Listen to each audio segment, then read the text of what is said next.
गोविंद जय जय हरि गोपाल जय जय राधा रमण हरि गोविंद जय जय। गोविंद जय जय हरि गोपाल जय जय। बोलिए गोविंद भगवान की जय। सद्गुरुदेव भगवान की जय। आइए श्रीमद् भागवत के अंतर्गत एकादश स्कंद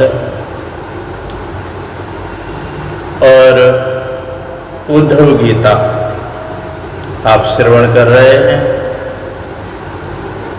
ये आज से हम फेस वाला वीडियो आपके समक्ष चला रहे हैं और ये वही ज्ञान है जिस ज्ञान को भगवान ने अंतिम समय उद्धव जी को दिया। भगवान धराधाम को छोड़ करके चले गए, उद्धव को माध्यम बनाया और ये ज्ञान तो सब हम सबके लिए ही है। जिस प्रकार से कुरुक्षेत्र में अर्जुन को माध्यम बना के गीता का उपदेश किया और ठीक वैसा ही ज्ञान ये है। अगर ये भी हमारे हृदयस्थ हो जाए तो हम इस संसार में जहाँ हैं, जैसे हैं, जिस स्थिति में परिस्थिति में हैं, आनंद से रहेंगे, आत्मस्थित रहेंगे, अपने स्वरूप को जानेंगे। तो आइए गीता के अंतर्गत प्रवेश करते हैं।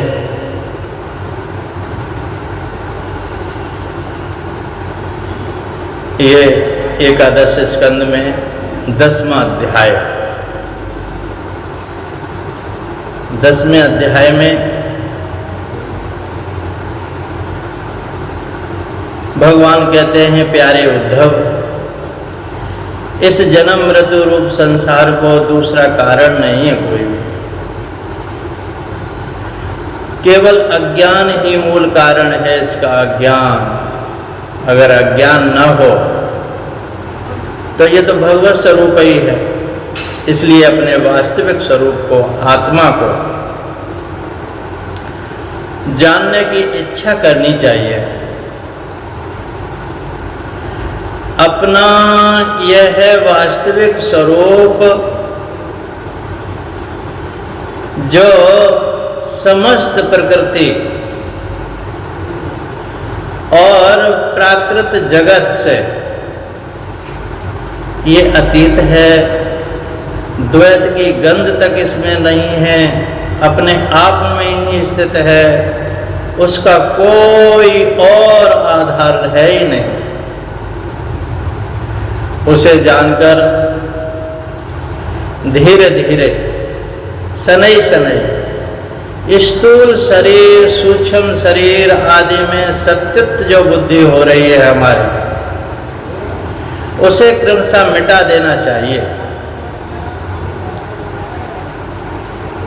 जब तक ये जो सत्वित्व बुद्धि हो रही है हमारी अनित्य में, वो नहीं मिटती, तब तक हमें शांति कहाँ। यज्ञ जब अग्नि मंथन करके अग्नि उत्पन्न करते हैं तो उसमें नीचे ऊपर 2 लकड़ियाँ रहती हैं, एक नीचे एक ऊपर, और बीच में एक लकड़ी होती है, उसको दाबते हैं और एक ऐसे ऐसे चलाते हैं, उसको कहते हैं अग्नि मंथन। वैसे ही विद्या रूप अग्नि की उत्पत्ति के लिए, वही अविद्या में हम जी रहे हैं ना, अज्ञान में जी रहे हैं, तो इसके लिए क्या अग्नि है? बोले सद्गुरु और शिष्य। सद्गुरु ऊपर की लकड़ी है और नीचे की लकड़ी है शिष्य, नीचे ऊपर अड्डियाँ हैं तथा उपदेश, बोले वो काष्ठ प्रज्वलित होती है, उसमें अग्नि विलक्षण सुख देने वाली जो अग्नि उत्पन्न होती है। इस यज्ञ में बुद्धिमान शिष्य सद्गुरु के द्वारा जो अत्यंत विशुद्ध ज्ञान प्राप्त करता है, वह गुणों से बनी हुई गुणों से बनी हुई विषयों की माया को भस्म कर देता है। और उसके पश्चात वे गुण भी भस्म हो जाते हैं, जिससे कि यह संसार बना हुआ है, ये शरीर बना हुआ है, संसार बना हुआ है, सारे पदार्थ बने हुए हैं। इस प्रकार सबके हो जाने पर जब आत्मा के अतिरिक्त और कोई वस्तु शेष नहीं रह जाती, तब वह ज्ञान अग्नि भी ठीक वैसे ही, ज्ञान अग्नि भी वैसे ही अपने वास्तविक स्वरूप में शांत हो जाती है, शांत हो जाती है। जैसे समिधा न रहने पर आग जल रही है, समिधा है नहीं, लकड़ी है नहीं, रहने पर आग अपने आप ही शांत हो जाती है, स्वयं एवं साम्यति। प्यारे उद्धव, यदि तुम कदाचित कर्मों के कर्ता और सुख दुखों के भोक्ता जीवों को अनेक तथा जगत, काल, वेद और आत्माओं को नित्य मानते हो, तो साथ ही समस्त पदार्थों की स्थिति प्रवाह से नित्य यथार्थ स्वीकार करते हो तथा यह समझते हो कि घर, घट आदि बाह्य आकृतियों के भेद से उनके अनुसार ज्ञान ही उत्पन्न होता है और बदलता रहता है। तो ऐसे अगर मत के मानने से बड़ा अनर्थ हो जाएगा। क्यों हो जाएगा? इस प्रकार जगत के कर्ता आत्मा की नित्य सत्ता और जन्म मृत्यु के चक्कर से मुक्ति भी सिद्ध नहीं हो सकती, सिद्ध नहीं हो सकती। यदि कदाचित ऐसी स्वीकार भी कर लिया जाए तो देह और संवत्सर और काल अवयवों के संबंध से होने वाली जो जीवों की जन्म मरण आदि जो अवस्थाएं हैं भी नित्य होने के कारण दूर न हो सकेंगी, दूर नहीं हो सकती। क्योंकि तुम देहादि जो देह के पदार्थ हैं, देहादि से ये संबंध है जिनका पदार्थों का, और काल की नित्यता स्वीकार करते हो, तो उसके सिवा यहाँ भी कर्मों का कर्ता तथा सुख दुख का भोक्ता जीव परतंत्र ही दिखाई देता है। अगर जीव हो रहेगा तो परतंत्र है। यदि वह स्वतंत्र हो तो दुख का फल क्यों भोगना चाहेगा? दुख आएंगे कह दे हट जा, नहीं स्वीकार करता। इस प्रकार सुख भोग की समस्या सुलझ जाने पर भी सुख ग्रहण कर ले, दुख को एक तरफ कर दे। दुख भोग की समस्या तो उलझी ही रहेगी। अतः इस मत के अनुसार जीव को कभी भी मुक्ति या स्वतंत्रता प्राप्त नहीं हो सकती। अब जीव स्वरूपतः अपने स्वरूप से परतंत्र है, विवश है, तब तो स्वार्थ या परमार्थ कोई भी उसका सेवन न करेगा। अर्थात वह स्वार्थ और परमार्थ दोनों से ही वंचित रह जाएगा, वंचित रह जाएगा। यदि यह कहा जाए कि जो भली भांति कर्म करना जानते हैं बेसुखी रहते हैं, कर्म से सुख मिलता है, और जो नहीं जानते हैं उन्हें दुख भोगना पड़ता है। तो ये कहना भी ठीक नहीं है। कर्मों से सुख मिलता है, क्योंकि ऐसा देखा जाता है कि बड़े बड़े कर्म कुशल विद्वानों को भी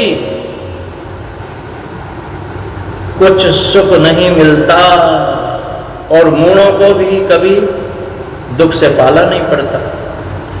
यहाँ देखा जाता है कि मूढ़ बुद्धि हैं वो सुखी रहते हैं, और बड़े बड़े विद्वान उन पर दुख आ जाते हैं। इसलिए जो लोग अपनी बुद्धि या कर्म से सुख पाने का घमंड करते हैं,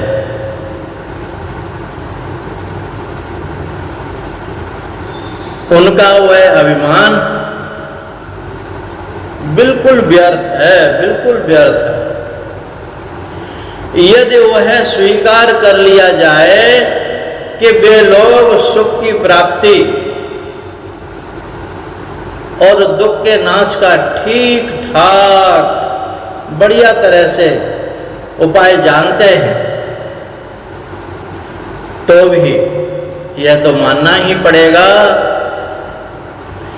कि उन्हें भी ऐसे उपाय का पता नहीं है, उन्हें भी ऐसे उपाय का पता ही नहीं है जिससे मृत्यु उनके ऊपर कोई प्रभाव न डाल सके। बड़े बड़े तांत्रिक, बड़े बड़े मंत्र ये कहते हैं ये जपो, ये करो, वो करो, ये कर लो, लेकिन क्या मृत्यु से कोई बच पाएगा? मृत्यु किस दुख से? कोई इसका उपाय है? मृत्यु सबके नाच रही है, तब ऐसी कौन सी सामग्री है जो भोग कामना जो उन्हें सुखी कर सके? भला जिस मनुष्य को फांसी पर लटकाने के लिए वध करने के स्थान पर ले जाया जा रहा हो, उसे क्या फूल अथवा उनके गले में मालाएं डालो वो खुश होगा, चंदन लगाओ वो खुश होगा, स्त्री आदि और इतने पद पदार्थ दे दो वो खुश होगा, संतुष्ट कर सकते हैं उसको? कदापि नहीं कर सकते। अतः पूर्वोक्त मत मानने वालों की दृष्टि से न सुख ही सिद्ध होगा और न जीव का कुछ पुरुषार्थ ही रहेगा, कुछ नहीं रहेगा। प्यारे उद्धव,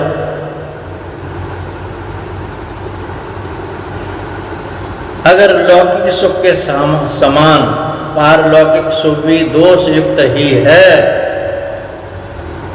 क्योंकि वहां भी बराबरी वालों से होड़ चलती रहती है, होड़ चलती रहती है। अधिक सुख भोगने के वालों की के प्रति असूया होती है, यानी उनके गुणों में दोष निकाला जाता है, और यहां भी दोष हो जाता है। परलोक में भी यानी स्वर्ग आदियों में छोटों से घृणा होती है। प्रतिदिन पुण्य क्षीण होने के साथ ही वहां के सुख भी क्षय के निकट पहुंचते रहते हैं, पहुंचते रहते हैं। और तो और क्या कहें, दिन नष्ट हो जाते हैं। वहां की कामना पूर्ण होने में भी यजमान, ऋत्वज और कर्म आदि की त्रुटियों के कारण बड़े बड़े विघ्नों की संभावनाएं रहती हैं। जैसे हरी भरी खेती भी खूब अच्छी फसल हो गई है, हरी भरी खेती है, किसान प्रसन्न हो रहा है, लेकिन अतिवृष्टि हो गई, इस समय हो ही रही है, बाढ़ें आ रही हैं, अथवा अनावृष्टि सूखा पड़ गई आदि के कारण नष्ट हो जाती है फसल। वैसे ही स्वर्ग भी प्राप्त होते होते विघ्नों के कारण विघ्न आते हैं, नहीं मिल पाता, नहीं मिल पाता। इसलिए आत्मा के सिवा और कोई आनंद देने वाला नहीं है। हे उद्धव, आत्मा को प्राप्त करने का प्रयास करो। आत्मा को प्राप्त करने का वही शाश्वत है, वही नित्य है, वही निर्विकार है। आत्मा को प्राप्त करो। इससे आगे की चर्चा अगले वीडियो में सुनेंगे। इतना ही कहकर के वाणी को विराम। बोलिए सच्चिदानंद भगवान की जय। अरे भाई, अच्छा लगता है तो ऐसे उंगली लगाने में क्या है, सब्सक्राइब, लाइक, कमेंट किया करो। और ये अच्छे अच्छे ज्ञान के वीडियो हम आपको डालते रहेंगे, सुनते रहिए। और एकाग्रता से अगर सुना इन वीडियो को तो मैं सच कहता हूँ, कृष्णम वंदे जगत गुरु। कृष्ण जैसा ज्ञान कहीं नहीं है। और भगवान कृष्ण का ये ज्ञान है जो मेरे माध्यम से आप तक पहुँच रहा है। बोलिए सच्चिदानंद भगवान की जय। हरि ओम तत्सत, हरि ओम तत्सत, हरि ओम तत्सत।